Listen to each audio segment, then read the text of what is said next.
Y'a juste à regarder les petits frères. Les jours saints sont le vendredi et dimanche. Le reste du temps, ça fait ce qui le commissaire. La conscience d'être inconscient. Au final, je ne vois que des chaînes mises par la société, voulant nous faire croire que nous ne sommes que des déchets. La vraie guerre serait de prouver le contraire. À commencer par laisser la place entière au prince de paix, au rédempteur. La prière et qu'ils puissent comprendre que la main du Père leur est tendue. Et que pour la paix abondante, il n'y a qu'une seule issue. Adonai dans le bendo, Bashia dans le bendo, Jah dans le bendo, Emmanuel dans le bendo, Shalom dans le bendo, Shama dans le bendo, Yahweh dans le bendo, Maranatha dans le bendo. Adonai. Bring the alarm, bring the alarm, bring the alarm, bring the alarm. Bring the alarm, bring the alarm, bring the alarm. Yo l'équipe, c'est les retours du H de Holy Production. Aujourd'hui, on se retrouve dans un nouveau Astercheck. Nous sommes dans les quartiers du port à Créteil. Si je vous dis que l'artiste que nous allons rencontrer aujourd'hui, si je vous dis Machia dans les Bendo, Emmanuel dans les Bendo, je pense que tu sais de qui je parle. Aujourd'hui, nous avons l'honneur et les privilèges de rencontrer Tio. Yo frérot. C'est comment? Ça va quoi? Ça fait plaisir de t'avoir ici. Bienvenue à toi. Merci en tout cas. Port, voilà. Merci de nous recevoir dans ton quartier. Yes. Merci vraiment d'avoir répondu présent à notre appel. Alors, qu'est-ce qui représente les quartiers du port pour toi? Bah c'est l'enfance, c'est la naissance, c'est un tas de choses hein, en vrai de vrai. Là aujourd'hui j'ai 26 ans. J'ai passé plus de 20 ans ici. Wow. Depuis ma naissance, en gros, je suis né à Paname, mais direct j'ai atterri ici à Créteil, dans ce quartier. Donc voilà, hein, c'est là où tout a commencé, on peut dire. Tu vois. Les quartiers du Vraiment, tout surtout. Tout surtout. Wow, par adieu. Et comment est-ce tu parles beaucoup du quartier dans ta musique. Moi, c'est quelque chose qui reste dans ma tête. Dans les Bendo, Emmanuel dans les Bendo, Machia dans les Bendo. Comment tu as rencontré Jésus, toi? Comment dans un quartier on rencontre Jésus? Bah écoute, c'est une bonne question. Hein, parce que après moi aussi j'ai un témoignage qui fait que c'était plus ou moins évident pour moi à un moment donné de donner ma vie à Jésus. Parce que je suis né dans une famille croyante déjà. De base catholique, mais quand je suis né ils étaient croyants. D'accord. Mes parents allaient dans un centre messianique avec mes grandes sœurs et tout ça. Donc j'ai été éduqué avec les principes de la foi, si je puis dire. Et puis après, avec le temps, il y avait des choix à faire, il y a eu des expériences, des épreuves qui font qu'aujourd'hui, je suis là devant Holy Production. Comme Jésus dit, Marthe a choisi, Marie a choisi la bonne part. C'est ça. Donc Tio a choisi la bonne part. Raconte-nous un peu comment tu t'es orienté vers la musique. Comment était déjà, tu rencontres Jésus dans les quartiers. J'imagine, c'est pas facile dans un quartier de faire des choix et tout. Raconte-nous comment s'est passé le fait de choisir Jésus et d'atterrir dans les services de Dieu en chantant, en rappant pour le Seigneur. Comment tu as atterri dans tout ça? Bah écoute, en vrai, je ne l'ai jamais vraiment choisi. Je l'ai dit dans mon morceau par hasard. En fait, je suis né dedans. Mes parents voulaient que j'ai une éducation musicale. Ma mère m'emmenait tous les jours au conservatoire à Créteil Université. Enfin, les jours où je devais y aller, elle m'emmenait tout ça. Donc, et puis forcément, il y a la musique. Mon père qui faisait de la musique, qui faisait de la batterie. Mon père faisait de la batterie. C'est bien ça. Ouais. Toutes mes grandes sœurs faisaient aussi soit du chant, soit du piano. Donc une famille des musiciens, quoi. Voilà, c'est ça. J'ai ma plus grande sœur qui est prof de danse en modern jazz et qui est aussi certifiée professionnelle. D'accord. Donc voilà, c'est une éducation. En fait, c'est le fruit de l'éducation, tu vois. C'est vraiment le fruit de l'éducation. Mes parents ont voulu que j'ai le choix entre à la fois la musique, le sport et tout ça, et en fait j'ai vite été influencé par la musique, quoi. Par la musique. Après voilà, dans le quartier, je me suis un peu démarqué à cause du fait que je pratiquais de la musique depuis tout petit. Vraiment tout petit, à 5 ans, je commençais déjà la musique, éveil musical, etc. Et dans le quartier, j'étais un peu comme la tâche. Parce que les autres, ils étaient au quartier, moi, je n'étais pas au quartier. Quand tout le monde était au quartier, moi, j'étais au conservatoire en train de bosser ma musique, etc. D'accord. Donc déjà, à partir de ce moment-là, je m'étais un peu distingué de mes potes et tout ça. Et puis, le service pour Dieu, c'est aussi les expériences vécues, les épreuves. Franchement, j'ai envie de vous emmener à un endroit dans le quartier tout à l'heure où, en fait, tout s'est vraiment enclenché, en tout cas au niveau du service pour la musique.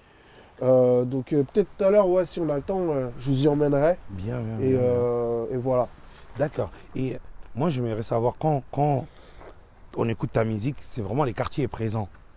Tu parles beaucoup de la rue. Ça semble une musique très réelle. Quelle est ta conception du rap chrétien? C'est-à-dire parce que moi, la première fois, je t'ai entendu, tu disais beaucoup de choses et j'ai entendu Seigneur ou Jésus qui est à la fin, presque à la fin. Et je me suis dit, ah ouais, tu vois, ça change de ce qu'on écoute, des gens qui parlent d'une évangélisation basique, tu vois, dans les textes. Comment tu nous expliques ça? C'est ton vécu qui fait ça, ou tu le fais exprès, tu te dis non, il faut que je touche plus de gens, ou tu l'écris juste comme ça? C'est juste, tu l'écris naturellement, ça sort comme ça. Moi j'ai commencé avec le starter pack, j'ai envie de dire, avec mon équipe BBC. D'ailleurs, si on se retourne là, on peut voir le chapiteau où on a fait le clip dans sa main. Pendant longtemps tu me poursuivais, tu m'as convaincu, maintenant mon Dieu je te suivrai pas à pas. Comment pourrais-je envier le monde quand je sais qu'à jamais je vivrai à tes côtés? Pendant longtemps mon âme me réclamait cet amour qu'aucun être ne peut donner. Avec le tien je proclamerai, je ne manquerai de rien, car je suis dans sa main. En ayant commencé avec BBC, c'est vrai que c'était du Jésus, du starter pack en gros. On évangélisait à notre manière, c'était assez explicite. On allait droit au but. Et voilà, les gens aimaient bien le flow, etc. Et puis il y a des grands frères comme, je suis obligé de citer son nom, c'est Psychose. Je ne sais pas si, en tout cas, vous avez déjà entendu parler, mais il s'agit d'un des pionniers du gospel urbain. Offensive, pas dans tes gencives, on est des gens civilisés, mais pas pour autant inoffensifs. Notre atout c'est Christ, avec lui pas crise d'identité. Il s'est acquitté de ma tête fils, délivré tel vice ou tel 10, c'est ce que tous les fidèles disent. D'ailleurs j'insiste et le 10 sur 10, mon tu garçon me reçois, tu 10 sur 10. Reste à l'écoute, je t'ai gardé quelques petites surprises. Je trouve que je kick, ma force elle est céleste et tire à l'instinct, comme si Jésus revenait à l'instant. Un jour après un événement, il m'avait entendu et tout ça, il m'a dit, oui, t'as un bon potentiel et tout ça, nanana. Et maintenant, à qui tu veux parler?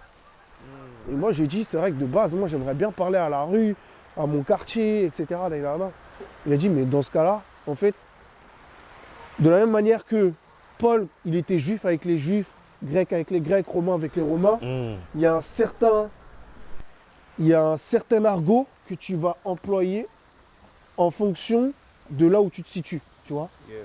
Je sais que par exemple, quand je vais dire dans mon quartier, je bicrave la vie, ça va les percuter. Alors que si je leur dis, je t'emmène au salut vers Christ, etc. Ils vont me dire, mais ça n'a pas tu forcément racontes, le même impact, bien sûr. Tu vois, en fait, vraiment, c'est vrai que ça n'aura pas le même impact. Et en fait, il y en a même certains, ils ne vont pas forcément le comprendre.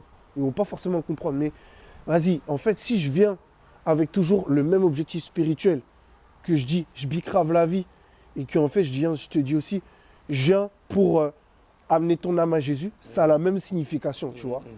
Ça a la même signification. Donc en fait, tout dépend là où on se situe. Il faut aussi faire attention à la manière dont on va parler. Tout à fait. Donc voilà, c'est une des raisons pour lesquelles j'ai, entre guillemets, changé aussi ma méthode de travail, parce qu'il y a des grands frères qui étaient bienveillants, qui n'ont pas hésité à me recadrer et m'ont montré tout simplement, qui m'ont conseillé en tout cas, si c'était par exemple la voie que je souhaitais prendre. Et maintenant aujourd'hui, je pourrais pas te dire que mon message il est uniquement pour le quartier. Je pense qu'il est aujourd'hui notamment pour les jeunes croyants, pour les encourager, pour les aider dans leur foi, etc. Si maintenant j'ai l'occasion de glisser un mot pour la rue ou pour l'extérieur tout simplement, je le fais sans hésiter, il n'y a pas de souci là-dessus. Mais je sais que il y a des choses comme ça, je laisse ça pour d'autres artistes. Je laisse ça pour d'autres artistes parce que chacun a son couloir en vrai de vrai, tu vois. Bien sûr, chacun a son ministère, chacun est appelé dans un endroit. Et en plus, ce que je trouve très intéressant, c'est que les rap permet des choses que des autres styles ne permettent pas. Tu vois, c'est-à-dire que ça peut être bizarre d'entendre des Namwana et dire je pique grave la vie, tu vois, dans un piano et tout, tu vois, mais les rap permet de jouer avec ces genres de formes, de jouer avec le mot. C'est comme la poésie un peu, tu vois. Tu utilises des métaphores, tu glisses des trucs et tout. Donc c'est nickel. En tout cas, moi je t'encourage. Et moi j'aimerais qu'on puisse lancer un deuxième extrait avant d'avancer encore dans l'interview. Est-ce que ça te va? On est parti.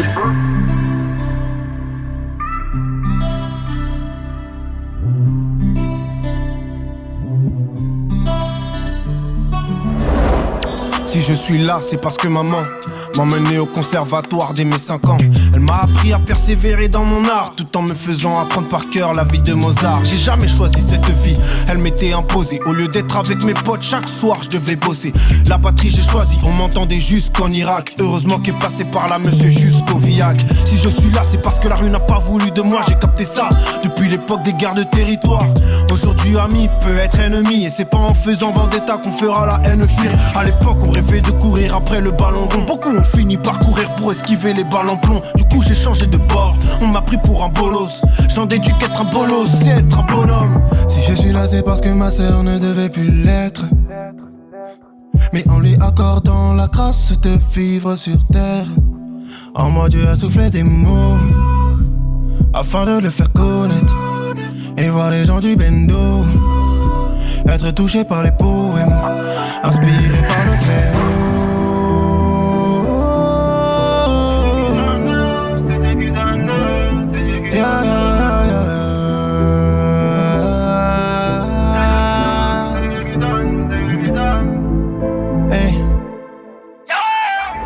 c'est Dieu qui donne, moi j'ai rien demandé. Si beaucoup l'ignorent, je continuerai de le représenter. Trop longtemps sous-estimé, je vois ma destinée. Je voulais la consumer, papa m'a dit laisse-la respirer. Oui c'est le ciel qui m'envoie, y'a une feuille blanche devant moi. Alors je trempe ma plume dans le sang de la croix. Et je fais parler la mélo, me distinguant de la mêlée. Et même si la route est longue, je suis loin de la vie que je menais.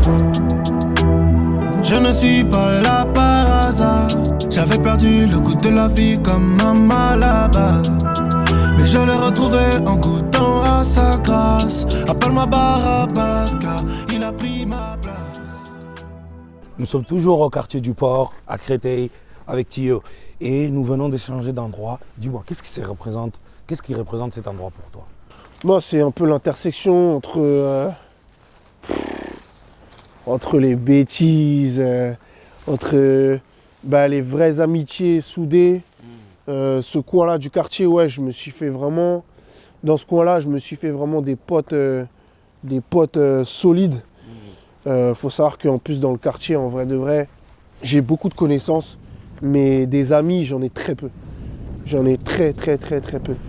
Donc voilà, c'est un peu à l'image de ce que c'est. Ici, c'est une intersection. Si tu prends le chemin là, c'est le chemin des conneries. Tu prends le chemin là-bas, c'est le chemin pour aller au terrain de foot. Tu prends un autre chemin, c'est le chemin pour aller à la mission locale, pour un genre de pôle emploi, tu vois.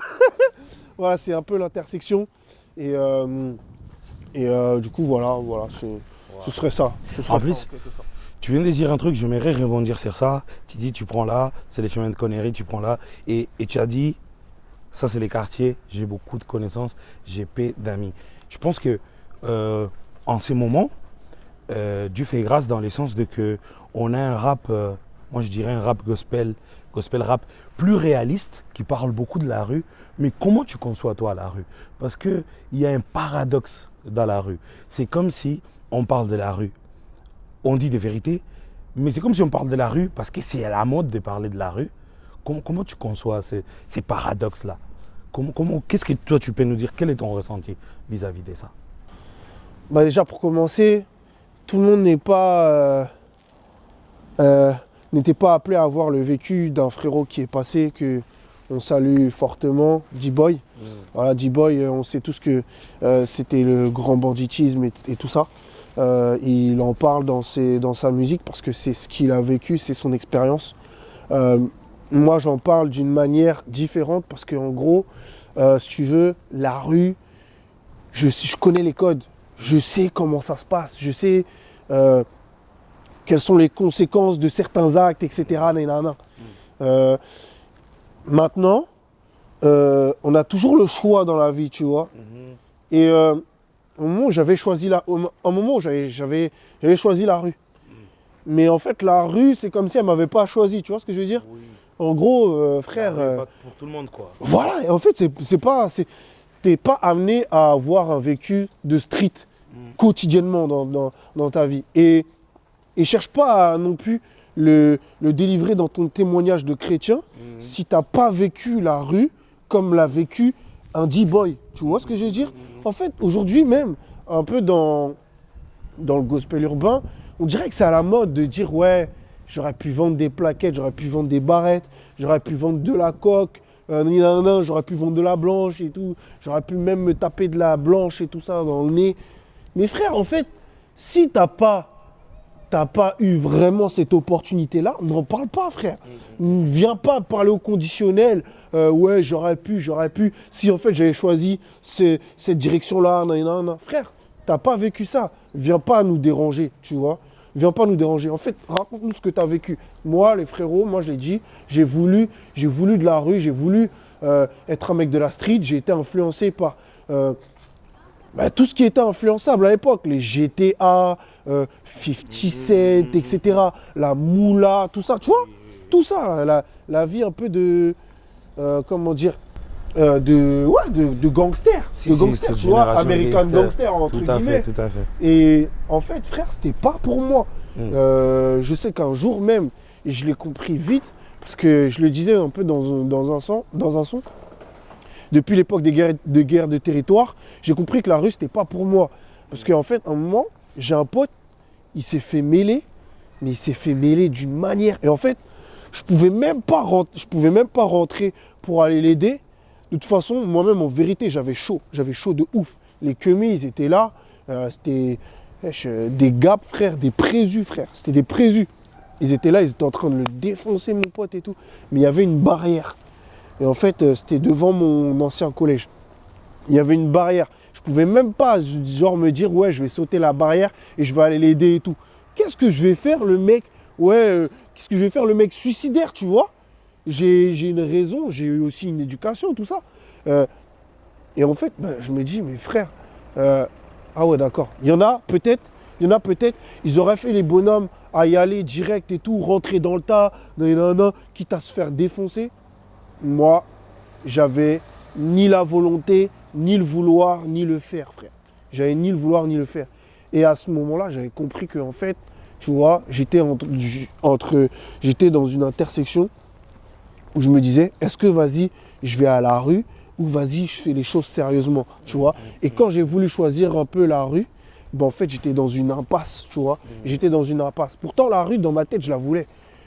Mais, voilà. Ce genre de choses ont fait que, vas-y, frère, non, t'as pas l'étoffe, t'as pas ce qu'il faut, t'as pas ce qu'il faut pour la rue, tu vois. C'est pas seulement le mental ou se dire ouais, on a les burnes et tout ça. Il faut vraiment que tu vois, il y ait le tout qui, en fait, que tout ce que tu portes sur toi, en fait, il y aille à 100%, tu vois. Tu peux pas choisir un élément du corps. genre tu te dis ouais, il n'y a que ta tête qui va y aller. Non, en fait, c'est tout ton corps, c'est tout ton être entier que tu mettras dans la rue. Et moi, je n'étais pas disposé à ça, tu vois. Et j'ai pas honte aujourd'hui de le dire. Voilà, j'étais pas dans ça parce que j'ai eu une éducation, j'ai une éducation autour de la Bible et tout ça, autour de la parole. Du coup, le dimanche, j'avais un pied à l'église et puis le reste de la semaine, j'avais un pied dans la street. Tu vois, donc...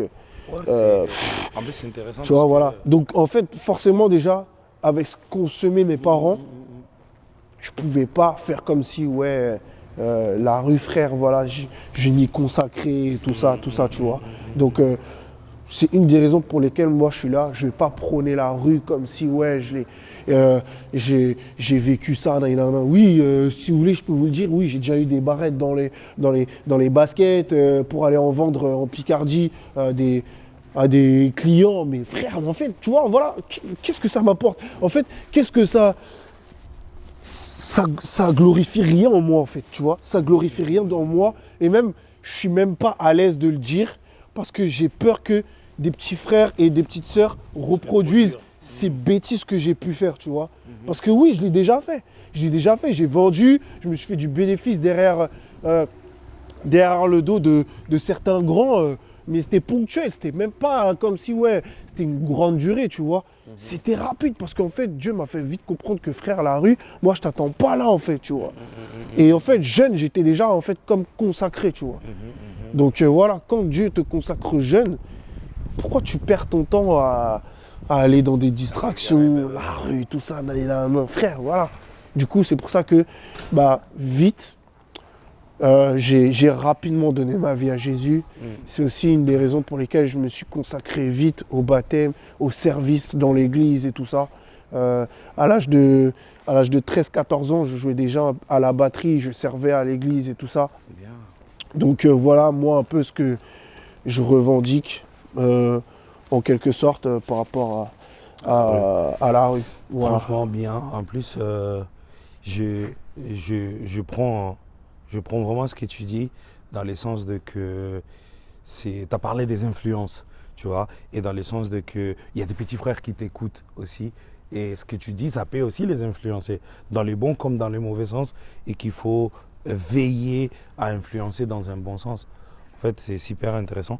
Mais j'ai bien aimé, tu as parlé des influences et comment l'influence musicale, tu as parlé de la génération 50 Cent, effectivement. On vient de cette génération Tupac et après des gens comme des 50 Cent, c'est la génération gangster, la génération qui vient trop dans la rue. Et maintenant, dans le rap gospel, quelles sont tes influences? Parce qu'en ces moments où on t'écoute, tu es à fond sur la drill UK. Qu'est-ce que tu écoutes en ces moments? C'est quoi qui te donne vraiment cette pêche-là?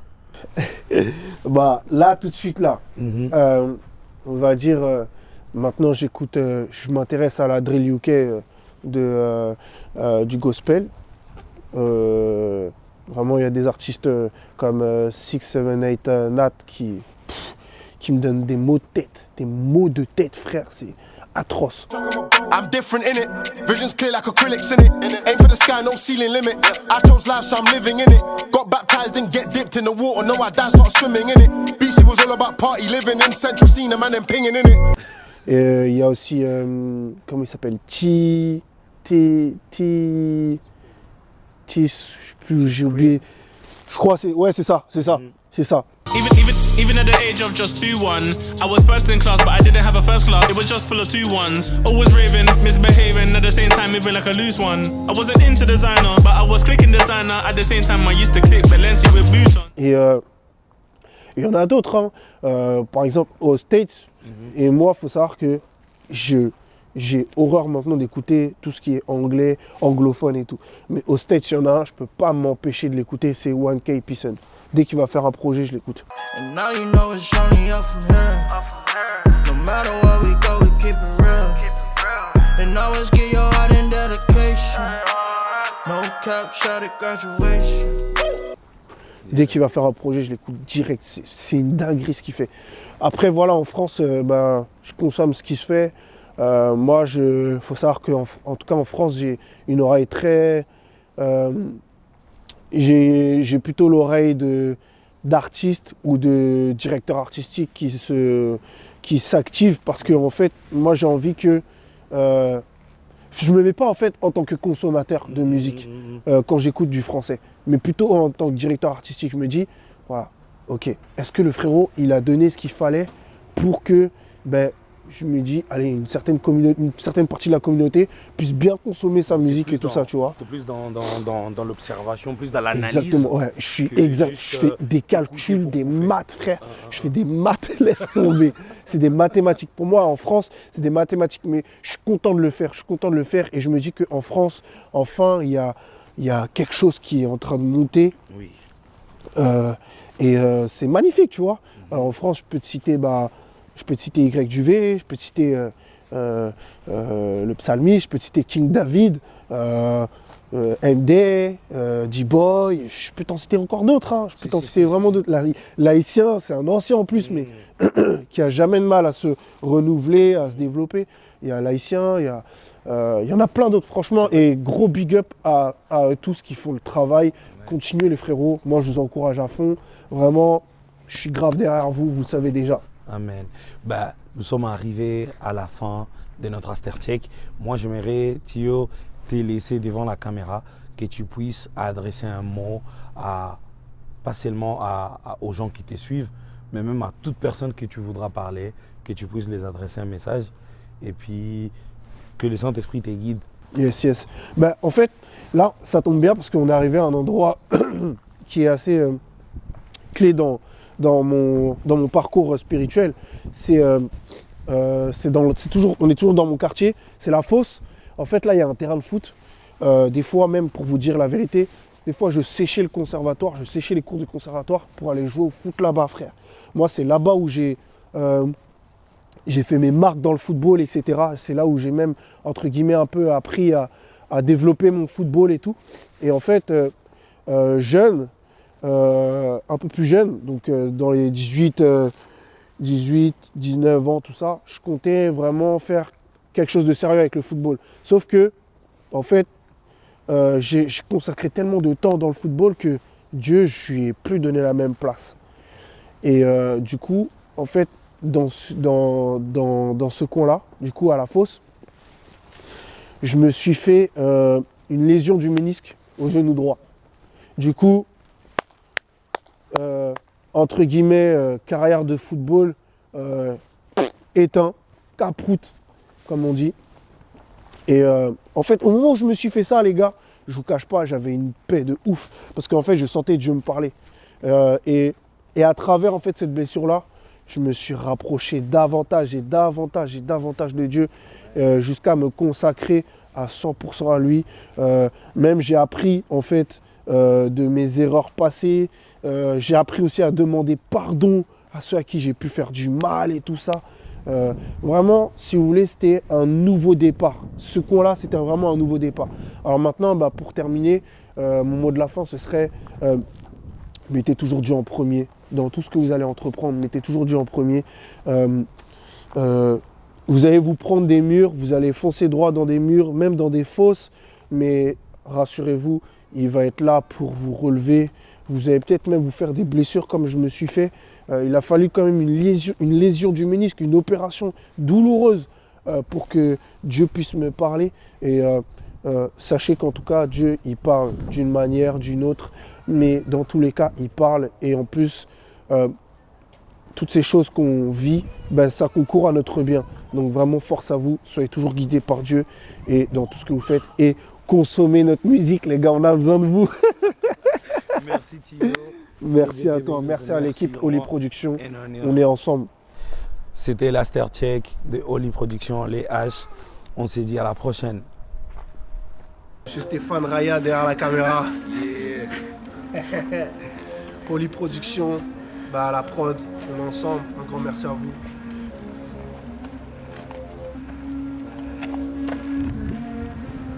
Petit freestyle. Qu'est-ce que la vie ?